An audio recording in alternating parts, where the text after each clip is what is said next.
হতে পারবো না। একটা হচ্ছে ফাইন্নাহু মাঈশাতান দানকা, তার জীবনকে সংকুচিত করে দেওয়া হবে। তো জিকির এটা এখন সময় না, প্রত্যেককেই বলবো যে নিজ নিজ জায়গা থেকে জিকিরকে ডিকোড করবে যে জিকিরটা কি।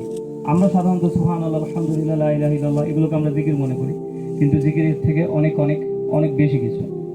তো ভাই যেটা বলেছেন, আমার ইচ্ছা ছিল আজকে পরিবেশ সেরকম না যে আমরা ডিটেলসে কিছু আলোচনা করব।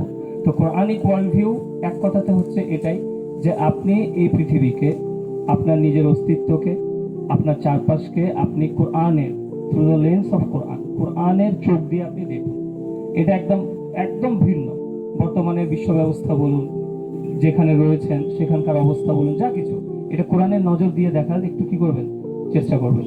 তো এই আয়াতে আল্লাহ সুবহানাহু ওয়া তাআলা প্রথম বললেন যে যেটা মেইন প্রবলেম হবে সেটা হচ্ছে আপনার জীবনকে সংকুচিত করে দেওয়া হবে। তো সংকুচিত হয়ে যাবে। আপনি যদি দেখেন পৃথিবীর চারিদিকে যারাই আল্লাহর জিকির থেকে মানে কি গাফেল আছে, আমাদের মনে হয় যে অ্যাকচুয়ালি তারাই জীবনটাকে উপভোগ করছে, কিন্তু আল্লাহ সুবহানাহু ওয়া তাআলা তো বলছেন যে তাদের জীবনকে আমি সংকুচিত করব।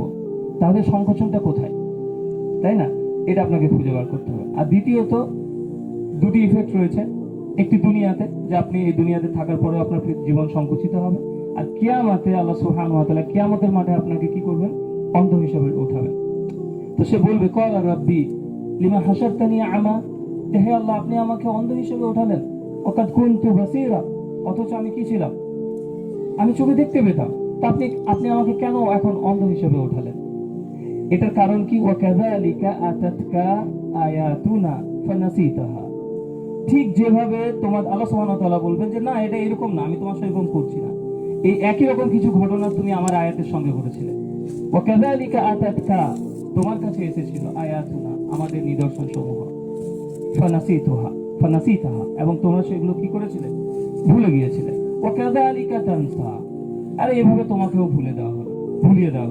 তো কিয়ামতের মাঠে এটা হচ্ছে সবথেকে কঠিন পরিস্থিতি।